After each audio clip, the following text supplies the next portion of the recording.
రోజు వినకుండా ఉన్న వాళ్ళకి కొద్దిగా బ్యాక్గ్రౌండ్.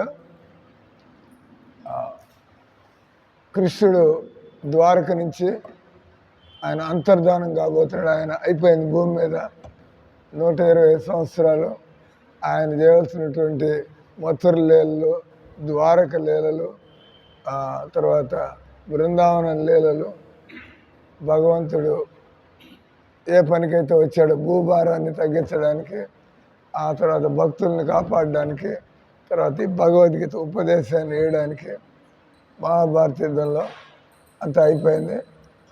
అప్పుడు ఉద్ధవుడు అంటారు, మీరు లేకపోతే ఇంకా ఈ సంసారంలో ఏముంది ఇక్కడ చూడడానికి, దుఃఖాలు తప్పితే. కాబట్టి నన్ను కూడా అంటే నువ్వు కొద్దిగా చేయవలసిన పనులు ఉన్నాయి కాబట్టి నువ్వు నన్ను మర్చిపోకుండా నేను చెప్పిన పనులు నువ్వు చేస్తూ ఉంటే నువ్వు నాకు దూరంగా ఎప్పుడూ ఉండవు, నాతోనే ఉన్నట్లుగా నీకు అనుభూతి కలుగుతుంది. అప్పుడు భగవంతుడు ఉద్ధవుడు కొన్ని ప్రశ్నలు అడుగుతాడు. ఉద్ధవుడికి తెలియదని కాదు, కానీ మనలాంటి వాళ్ళందరికీ తెలియజేయడం కోసం మన యొక్క ఒక అర్జునుడికి తెలియదే ఉంది.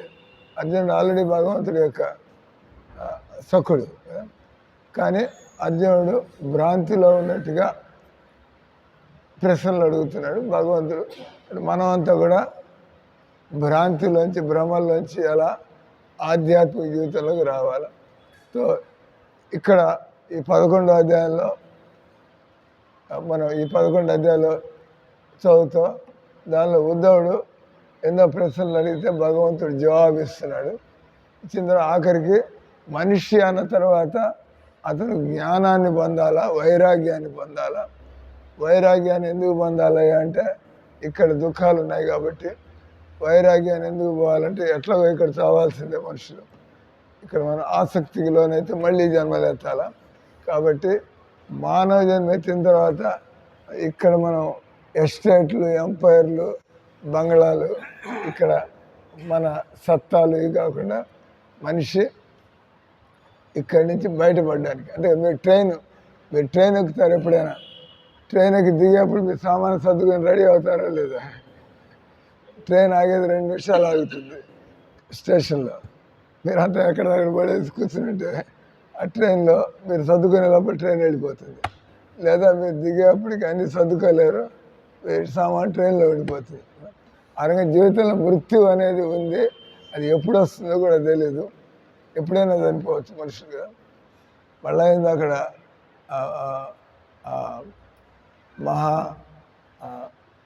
మహాకుంభలో, కుంభమేళాలో తొక్కిసలాట్లో ఒక 100 మంది చచ్చిపోయారంట. ఆ తర్వాత మళ్ళీ ఏదో 2 వెహికల్స్ కొట్టేసుకుని 10 మంది చచ్చిపోయారంట రష్లో.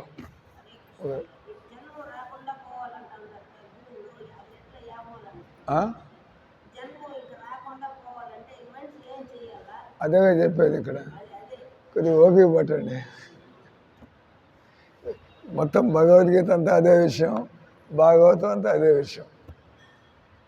ఎక్కడ చెప్పినటువంటి, కాలేజీలో చెప్పినటువంటి ఎలా మనిషి మళ్ళా చావు పుట్టుకు లేకుండా ఉండడానికి ఎలా బతకాలా, ఏం తెలుసుకోవాలా, ఏం పాటించాలా, ఏం సాధన చేయాలా, తర్వాత ఏ లక్ష్యాన్ని పెట్టుకుని బతకాలా. ఇప్పుడు నేను అడుగుతాం పెద్ద ఆయన్ని, మీకు చనిపోయిన తర్వాత ఏం కావాలి, తర్వాత చనిపోయిన తర్వాత ఏం కావాలా, అదే ఎక్కడికి పోవాలా, ఎక్కడ భగవంతుడు అన్ని చోట్ల అంతటా ఉన్నాడు కదా ఆయన. ఐక్యం కావాలంట. భగవంతుడు ఐక్యం ఎలా అవుతారు? ఇక్కడ భగవంతుడు సేవలు చేస్తున్నాం, మన సేవలు అవి పర్ఫెక్ట్ అయినట్లయితే వైకుంఠానికి పోవచ్చు. అంటే ఆయనకి తెలీదు వైకుంఠం అనేది ఉన్నదని తెలీదు, తెలిసినా పోవచ్చు నమ్మకం లేదు. వైకుంఠంలో భగవంతుడు ఉంటాడు, విష్ణు దూతలు ఉంటారు. అక్కడ ముసలితనం, రోగము, చావు లేనటువంటి జీవితం. అందుకే దాన్ని వైకుంఠం అని. కుంఠం అంటే అన్ని సమస్యలు, వైకుంఠం అంటే సమస్యలు లేనటువంటిది. మీరు ఆయనకి ఇంత వయసు వచ్చి ఇంత పంగనామాలు పెట్టుకున్నారు మీరు. మరి భగవద్గీత భగవద్గీతలో భగవంతుడు నాలో కలిసిపోమని చెప్పటల్లా, నా భక్తుడు కమ్ము, నా చింతన చేయము, నన్ను పూజింపుము, నాకు నమస్కరింపుము. ఈ విధంగా చేసినట్లయితే నువ్వు నా లోకంలో వచ్చి నాతో ఉండగలుగుతావు. కానీ ఆయన భగవంతుడు ఐక్యం కావాలంటాడు. అదెవరు నేర్పించారు? మీరు ఐక్యం ఎలా అవుతారు? భగవంతుడు ఐక్యం ఎలా అవ్వగలుగుతారు? ఆయన సేవకుడిగా ఉండాలి. హనుమంతుడు రాముడిలో దూరిపోయినాడా? రాముడు సేవకుడిగా ఉన్నాడా? అర్జునుడు కృష్ణార్జునుడు ఉన్నారా? అర్జునుడు కృష్ణుల్లో కలిసిపోయాడా? ఆయన ఐక్యం అవ్వాలంటే ఇన్నేళ్ళు అయిపోయింది. మీరు ఇంత మంచి జ్ఞానం ఉన్నవాళ్ళు శ్లోకాలు అద్భుతంగా చదువుతున్నారు. భగవంతుడు ఐక్యం మన సంప్రదాయం ఏంది? సనాతన ధర్మం అంటే భగవంతుడు శాశ్వతం, ఆత్మ శాశ్వతం. వీళ్ళిద్దరికి మధ్య ఉండే ప్రేమమయ సంబంధం అది కూడా శాశ్వతం. అది ఇప్పుడు నేను 40 ఏళ్ళ నుంచి భక్తి చేస్తున్నా. ఎంత చేస్తుంటే అంత బాగుంది, చేసుకుంటూ పోతున్నాం. వచ్చిన వాళ్ళందరినీ కూడా చెబుతున్నాం, మీరు భగవంతుడి సేవ చేయకపోతే మాయకి సేవ చేయాలి. ఒక పెళ్ళాన్ని తీసుకొస్తారు, ఆమెని దేవుడిలాగా ఆమె చూసుకోవాలి. ఆయన కూడా తేడాలు వస్తూ ఉంటాయి. వాళ్ళ పిల్లలు పడతారు, వాళ్ళ సేవల్లో పడతారు, వాళ్ళకి రెక్కలు వచ్చి వాళ్ళు కాస్తపోతారు.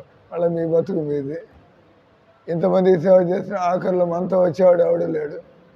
మీరు పోయేప్పుడు మీ భార్య చెప్పండి, నేను పోతున్నా, నువ్వు కూడా చావు నాతో అని. వీలు కాదు. ఎవరికి ఎప్పుడు చావస్తే అప్పుడే పోతారు, అంతే కదా. కాబట్టి మనం వీళ్ళతో చావాలా వాళ్ళతో చావాలనుకోకర్లా. భగవంతుడు ఎప్పుడు పిలిస్తే అప్పుడు చావాలా. భగవంతుడి దగ్గరికి మనం పోయి ఇక్కడ సేవలు చేసుకుంటున్నాము. కానీ ఇక్కడ సేవల వల్ల మనకి పూర్తిగా అనుభవం కలగటం లేదు.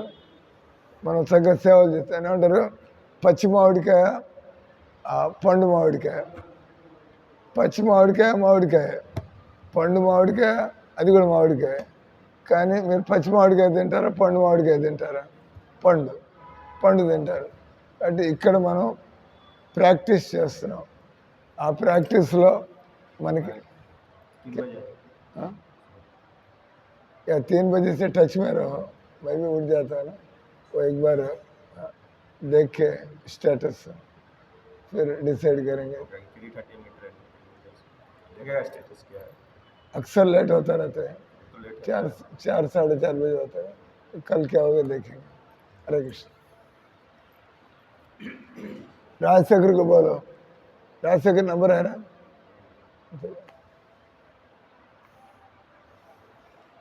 కాబట్టి మనం ఇక్కడి నుంచి పోవాలి. ఇక్కడి నుంచి పోతే మనం నరకలోకానికి పోవచ్చు, స్వర్గలోకానికి పోవచ్చు, పాతాళలోకానికి పోవచ్చు. మనం చారణ లోకము, గంధర్వ లోకాలు, కిన్నర లోకం, కింపురుష లోకం, సిద్ధలోకం, చంద్రలోకం, ఎక్కడికైనా పోవచ్చు. మీ కోరికలను బట్టి, మీ కర్మల్ని బట్టి. కానీ భగవద్గీతలో కృష్ణుడు చెప్పినట్టుగా మనం లక్ష్యాన్ని పెట్టుకుంటే, మీరు అడిగినట్టుగా మళ్ళీ జన్మ లేకుండా పోవాలంటే వైకుంఠ శ్లోకం ఉంది భగవద్గీత. యద్గత్వ ననివర్తంతే తద్ధామ పరమమమ. ఎవడైతే నా ధామాన్ని చేరుకుంటాడో యద్గత్వ నన్ను వర్తంతే, ఎక్కడికి వెళ్ళినట్లయితే నువ్వు మళ్ళీ వెనక్కి రాదలుచుకోవు. ఎందుకంటే అక్కడ ఉండే పరిస్థితులు చూస్తే ఇది ఇప్పుడు మీకు పెద్ద బంగ్లా ఉంటుంది, తర్వాత టాయిలెట్ ఉంటుంది. మీరు బంగ్లాలో ఉండేవాడు టాయిలెట్లో ఎందుకు బతుకుతాడు? భగవంతుడి లోకం గురించి మీకు పరిచయం కలిగితే, దాంతో పోలిస్తే ఇక్కడ ఉండే బతుకు ఈ కుళ్ళు కాలు, ఈ కంపులు, ఈ ముసలితనము, ఈ రోగాలు, ఈ అశుభ్రత, ఇక్కడ ఏం చేసుకున్నా కూడా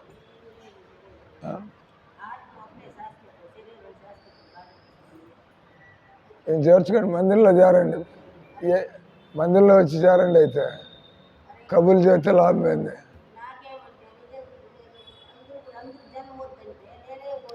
మీరు మందిరంలో వచ్చి చేరండి అంటున్నాం. మందిరంలో వచ్చి చేరండి, కబుర్లు చేస్తే లాభం ఏంది? మీకు ఈ సంవత్సరంలో ఏం లేదు సార్, అన్ని దుఃఖాలు సార్ అంటే బయట ఏం చేస్తున్నారు మీరు? వీళ్ళందరిలాగా సేవ చేసుకోవచ్చు కదా. సేవ చేయకుండా భాగ్యం మీరు ఏర్పాటు చేసుకుంటారా, భగవంతుడు బలవంతం చేస్తాడా? మిమ్మల్ని మీ అంతటి మీరు వచ్చారా, ఎవరిని బలవంతం చేశారా? మీకు ఇబ్బంది అయింది, ఎందుకు రాలేరు? మీరు అదేదో ఒక చిన్న స్టోరీ ఉంది మీలాంటి వాళ్ళ. ఒక నీళ్ళలో మునిగిపోతుంది, మనం అంతా ఇక్కడ మునుగుతున్నాం కదా ఈ సంసార మాయలో పడి. మునుగుతుంటే ఏదో పట్టుకుంటే కానీ తేలలేము, మనకి ఈత కొట్టడం రాదు. అంటే మునుగుతుంటే ఎతుకుతుంటే ఏదో పెద్ద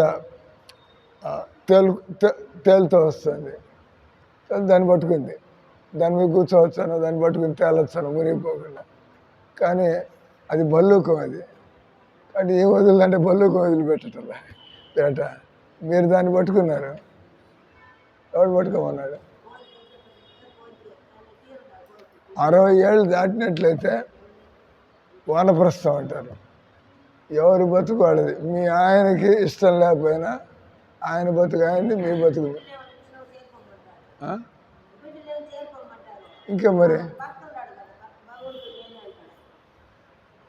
రెండు చూసుకోవచ్చు. ఆయన ఏమైనా రోగాల పాలైతే పోయి చూసుకుంటారు, ఏం చేస్తాను కదా, భక్తి చేసుకుంటుంది, ఇంట్లో పనులు చూసుకుంటుంది. ఇప్పుడు నేను మిమ్మల్ని భక్తురాలనలేదు, ఏమైనా భక్తురాలన్నావు. ఈయన బంగారు బిళ్ళలు తెచ్చిస్తూ ఉంటుంది, మాకెందుకు ఈ బంగారు బిస్కెట్లు తెచ్చిస్తూ ఉంటుంది నాకు, మాకెందుకు సార్ ఇదంతా. ఈయన నిజమే, ఈయన పూర్తిగా వైరాగ్యం. వాళ్ళ పిల్లలు కెనడా నుంచి అమెరికా డబ్బులు పంపిస్తారు, అమ్మ నువ్వు బాగా సుఖపడి ఖర్చు పెట్టుకొని అని ఆ కట్టలన్నీ తీసుకొచ్చి మాకు ఇచ్చిపోతూ ఉంటుంది. ఇవి కూడా అంతే, కూతురు ఏమి ఇంట్లో వాళ్ళ ఆయన డబ్బులు దొంగతనం చేసి ఇస్తూ ఉంటుంది. ఈమెకి పిల్లలు డబ్బులు ఇస్తూ ఉంటారు, ఇంగ్లాండ్ నుంచి అమెరికా నుంచి అన్నీ తీసుకొచ్చి మాకు ఇస్తూ ఉంటుంది. ఈమె కూడా అంతే, వీళ్ళ ఆయన పూర్తిగా కంట్రోల్ చేసి పెట్టింది. నీ బతుకునేది, నా బతుకునేది, మా జోలికి రామాక అని రాడు.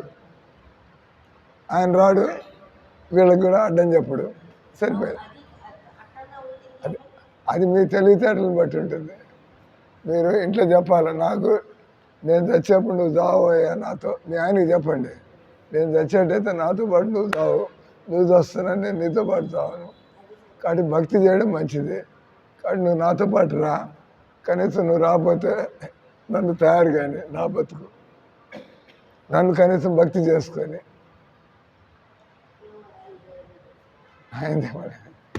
ఆయన రమ్మని అటో పిలుస్తాడు, సర్వధర్మాన్ని పరిత్యజ్య, పూర్తి చేయండి ఆ శ్లోకం, పూర్తి చేయండి. సర్వధర్మాన్ని పరిత్యజ్య, వినండి. తర్వాత సర్వధర్మ, భగవంతుడు చెబుతున్నాడు అన్నీ వదిలిపారేది. సర్వధర్మాన్ని మామేకం నా శరణ పొద్దు, అహంత్వాన్ సర్వ పాపేభ్యో, నేను చూసుకుంటాను నీ తలకాయ నా వైపుకి ఎట్ట తిప్పాలో నేను ఇస్తాను, నీకు తెలియతాడు అవకాశాలు. అహంత్వాన్ సర్వ పాపేభ్యో మోక్ష ఇష్యామి మాసచ, నీకు మళ్ళీ జన్మ లేకుండా నేను చూసుకుంటా అంటాడు. అంటే ఇప్పుడు 60 ఏళ్ళ తర్వాత బంధాలు సార్, మోహాలు సార్, మీరు పట్టుకుని ఎవరితో మీరు వదిలిపెట్టకపోతే దేవుడు ఏం చేస్తాడు? ముందు మీరు జపం చేస్తున్నట్టుందిగా, ఎన్ని మాలలు జపం చేస్తున్నారు?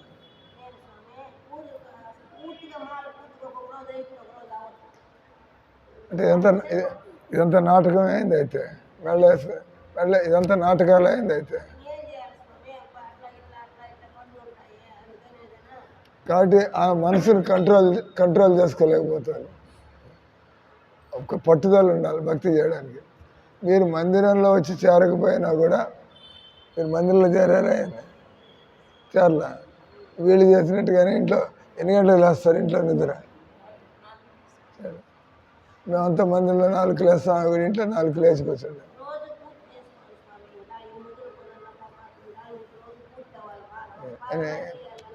మా టైంలో మా క్లాస్ చెప్పనివ్వండి, మీ భాగవతం ప్రారంభించమాకండి. ఇక్కడ 16 మాలలు జపం చేయండి, 16 మాలలు. అలాగే ఇంకొద్దిగా ఇంకొక 10 నిమిషాలు ఉంది, వినండి. ఇక్కడ మనం ఈ టాపిక్ ఉద్ధవుడు అడిగాడు, ఎంత జ్ఞానం ఉన్నా కూడా ఇక చెప్పినట్టుగా ఎంత వైరాగ్యం పొందాలని ఉన్నా కూడా మనసు మాత్రం చంచలంగానే ఉంటుంది. ఎలా మరి మీరు జ్ఞానాన్ని పొందు వైరాగ్యాన్ని పొందు అన్నారు, కానీ మనసు అయినా కూడా నిలబట్టలేదు. అంటే అప్పుడు కృష్ణుడు చెబుతున్నాడు, నీకు పరమరహస్యాన్ని చెప్పబోతున్నాను విను. భగవద్గీతలో కూడా అదే అంటాడు, సర్వాగుహ్య, గుహ్యం అంటే రహస్యం,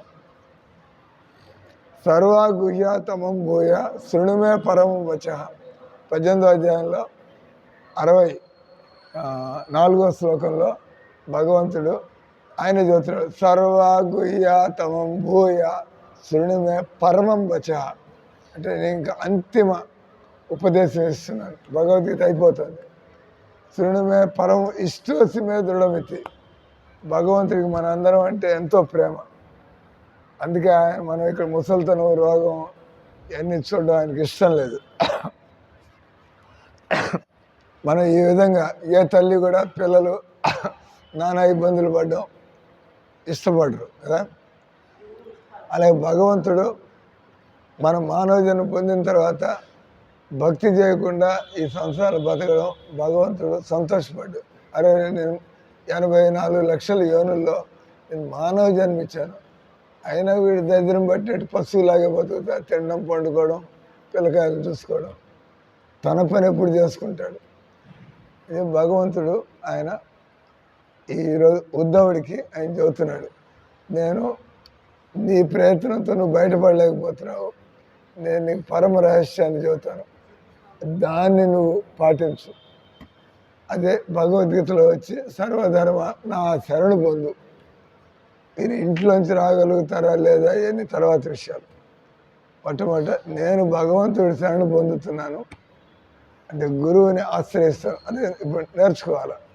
నేను ఏమి మాట్లాడుతున్నాను అంటే నేర్చుకున్నాం కదా, విన్నవాళ్ళు వాళ్ళు కూడా నేర్చుకుంటున్నారు. అట్లా ఎవరైనా కూడా జీవితంలో విషయాలు తెలుసుకోవాలంటే గురువు దగ్గరికి వెళ్ళి వినాలి. ఎవరైతే ఆచరణతో చూపిస్తున్నారో, ఎవరైతే గీత జ్ఞానాన్ని ఉన్నట్టుగా ఇస్తున్నారో, ఇంకా ఆ మార్గంలో మనం పోతూ ఉంటే మనకి ఖాయం, మనకి తెలుస్తూనే ఉంటుంది. ఇక్కడి నుంచి తిరుపతి పోవాలనుకోండి, తిరుపతి పోవాలంటే గూడూరు వస్తుంది, ఆ తర్వాత నాయుడుపేట వస్తుంది, ఆ తర్వాత రేణిగుంట వస్తుంది, కాళహస్తి వస్తుంది, రేణిగుంట వస్తుంది, తర్వాత తిరుపతి కదా. మీరు పోతూ ఉంటే గూడూరు వచ్చింది అనుకో, మనం సరైన దారిలోనే ఉన్నా తెలిసిపోతుంది. తర్వాత నాయుడుపేట వచ్చి దగ్గర, ఎందుకంటే ఆల్రెడీ రూట్ ఉంది కదా. ఆ రకంగా మీరు సరైనటువంటి భక్తి చేస్తుంటే మీకు తెలిసిపోతుంది. ఎందుకంటే మీలో ఉండేటువంటి అనర్థాలు, మీలో ఉండేటువంటి బలహీనతలు ఇవి పోతూ ఉంటే, తగ్గుతూ ఉంటే ఇది పనిచేస్తుంది. మెడిసిన్ పనిచేస్తుంది, లేకపోతే వీళ్ళు ఎందుకు మార్గాన్ని వదిలిపెట్టకుండా పోతున్నారు, పనిచేస్తుంది. బస్ మనం ఇదే విధంగా బతుకుతూ ఉంటే ప్రపంచంలో లాగా. నేను ఇందాక ఇప్పుడు వస్తున్నారా?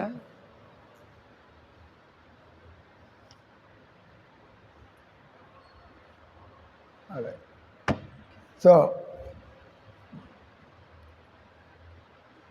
ఎక్కడి నుంచి వస్తున్నారు?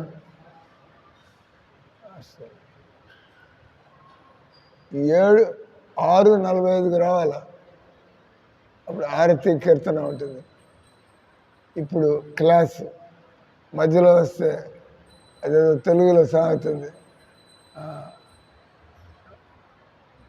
రెడ్డి వచ్చాడు ఏదే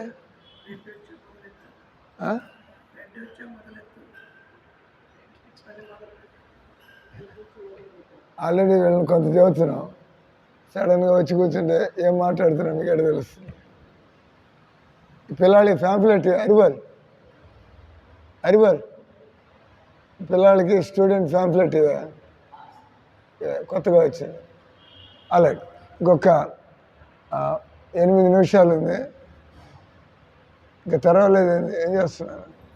ఆర్తికి తెరవాలి కదా. అడగండి. అదే కాబట్టి ఈరోజు అనువాదం చదువుదాం.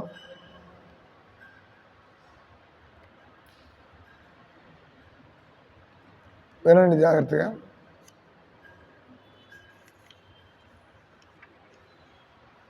మనకి ఏం జ్ఞానం ఉంది లేదు, మనకి వైరాగ్యం ఉందా లేదా, కానీ ఒక పవర్ఫుల్ ప్రాసెస్ ఉంది, అది రహస్యం. ఆ పవర్ఫుల్ ప్రాసెస్ పట్టుకుంటే జ్ఞానం వైరాగ్యం అవి రావడం ప్రారంభమవుతుంది. దాన్ని ఏమంటారు? వాసుదేవే భగవతి భక్తి యోగ ప్రయోజత. ఎవరైతే ఆ వాసుదేవుడి భక్తిలో నియుక్తులు అవుతారో, అంటే మనం భజన చేస్తాం. భజన చేయడానికి ఎంబీబీఎస్ చదవాలా, బీటెక్ చదవాలా? భజన ఎవరైనా చేయొచ్చు. చిన్నపిల్లాడు దామోదర్ ఉన్నాడు, ఆ పిల్లాడు పాడాడు కదా, ఆయనకేం తెలీదు, ఆ వయసులో ఆత్మజ్ఞానం ఏముంటుంది, కానీ భజన చేస్తున్నాడు.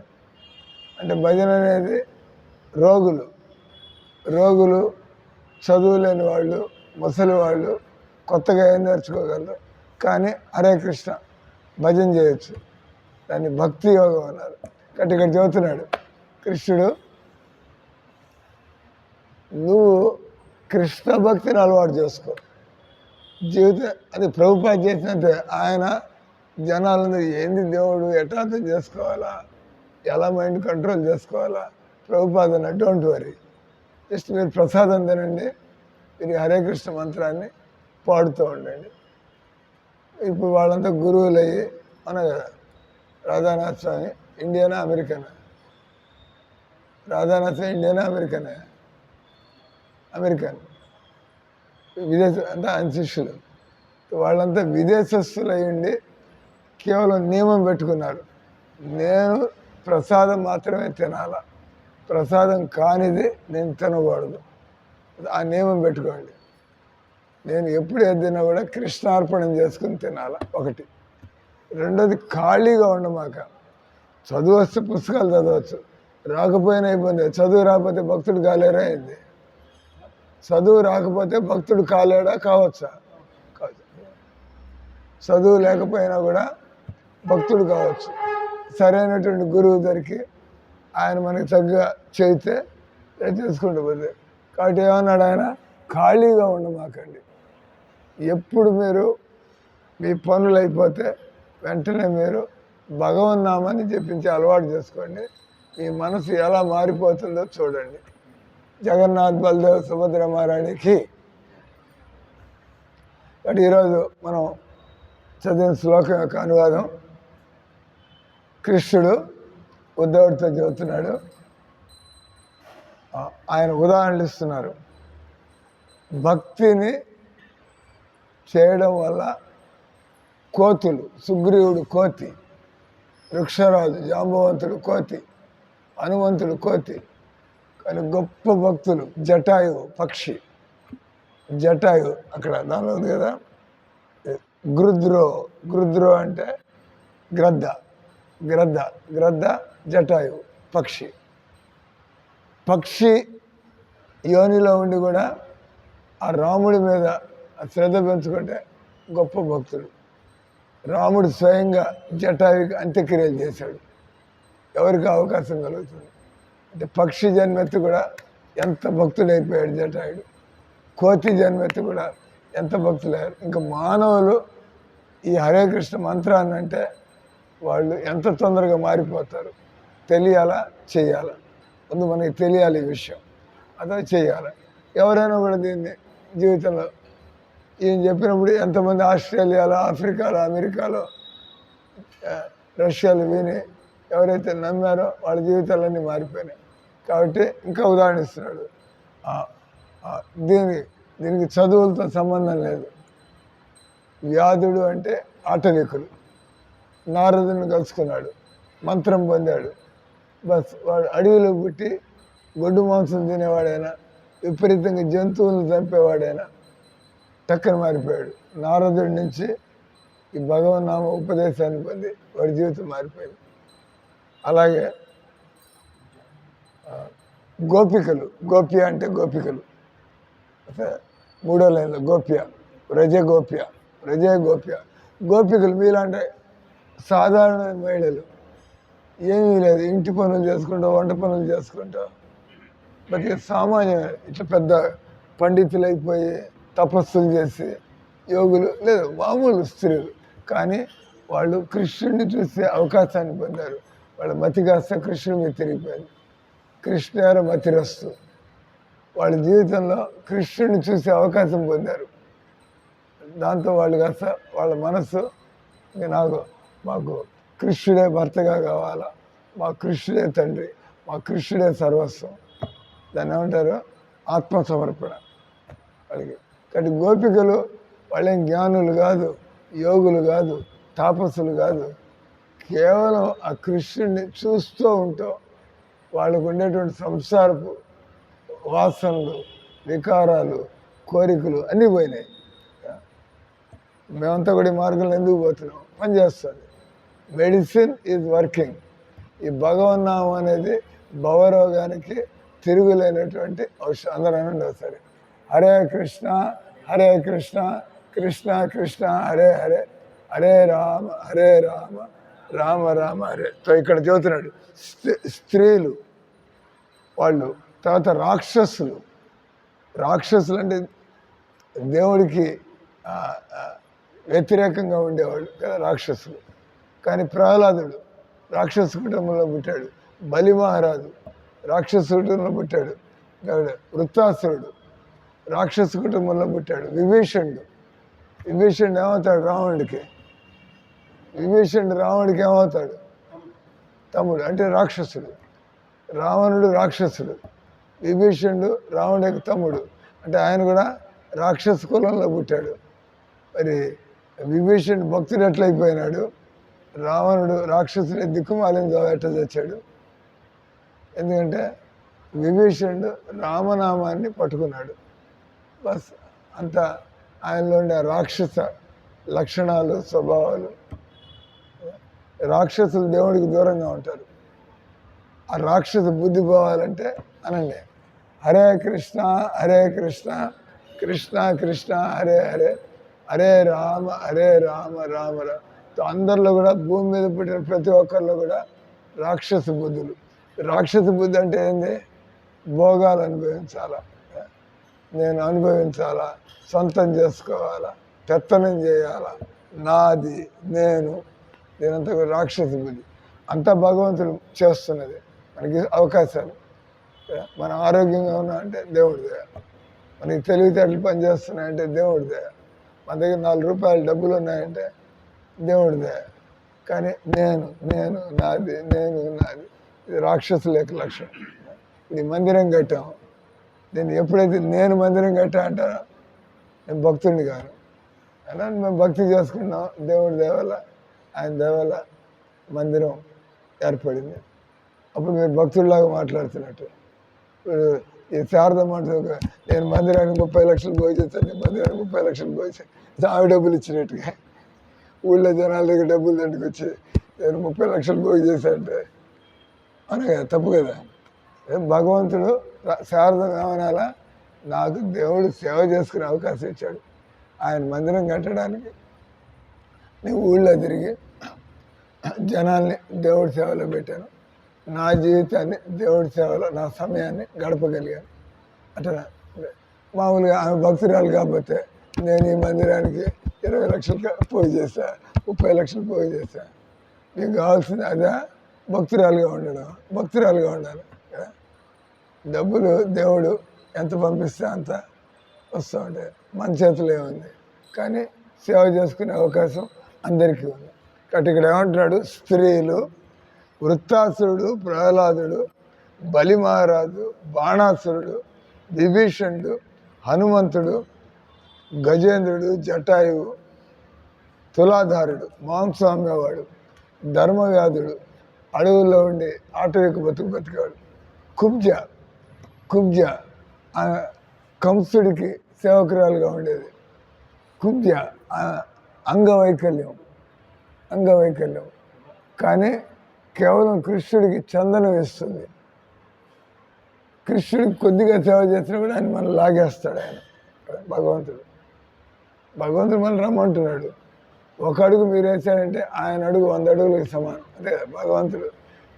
మీరు ఒక అడుగు దేవుడికి వేసేస్తారు, దేవుడు కూడా ఒక అడుగు మీ దగ్గరికి వేసాడంటే దేవుడు అడుగులు పెద్దగా ఉంటాయి. వామన్ దేవుడు 3 అడుగుల్లో ఈ విశ్వాన్నంతా కూడా ఆక్రమించాడు కదా. కాబట్టి కేవలం మనం ఉడతా భక్తి, కొద్దిగా మనం దేవుడి వైపుకి ప్రయత్నం చేయాలి. అంత ప్రయత్నం చేస్తున్నాం, చక్కగా మందిరంలో ఉండే అవకాశం ఇస్తున్నాడు. ఇట్లా ఇప్పుడు మీరంతా లేకపోతే నేను ఎవరితో మాట్లాడతా, నాకు క్లాస్ ఇవ్వాలని కోరిక, మిమ్మల్ని అందరినీ పంపించేస్తాడు దేవుడు ఇక్కడికి. పండి ఈ టైంలో ఇస్కాన్ మందిరంలోకి అందరికి మీకు వినే అవకాశం, నాకు చెప్పే అవకాశం. అందరూ అనండి, హరే కృష్ణ హరే కృష్ణ కృష్ణ కృష్ణ హరే హరే, హరే రామ హరే రామ రామ రామ హరే. గోపికలు, తర్వాత ఇంకో ఆకలి బ్రాహ్మణ, యజ్ఞపత్ని పండితులైన బ్రాహ్మణులు ఉన్నారు. వాళ్ళు భక్తిని పట్టించుకోకుండా హోమాలు చేసి, అగ్నిహోత్రాలు చేసి, మంత్రాలు ఉచ్చారణ చేసి, కానీ కృష్ణ బలరాములు అవన్నీ చూసి సంతోషపడ్డారు. ఏనోడికి కావాలా? ఎవరైతే ప్రేమతో మాకేమన్నా పెడతారో, ప్రేమతో ఎవరైతే మమ్మల్ని పిలుస్తారో, పెద్ద ఋగ్వేద మంత్రాలు అంటారు, దేవుడికి ఏం కావాలా? కానీ నోరారా మీరు ఓ కృష్ణ రావయ్య నా దగ్గరికి, అజ్జాలు. ఒక భగవద్గీత శ్లోకం రాకపోవచ్చు, దేవుడి ముందుకెళ్ళి ఓ జగన్నాథుడా మమ్మల్ని ఉద్ధరించబోయా మీ శబ్దాల్లో చెప్పచ్చు. ఏం శ్లోకాలు అక్కర్లా. కాబట్టి ఇక్కడ యజ్ఞభక్తులు ఏమైంది, ఆ బ్రాహ్మణులు వాళ్ళు పొగలు పెట్టి మంత్రాలని దేవుడు ఆ దరిదాపులు కూడా పోలే.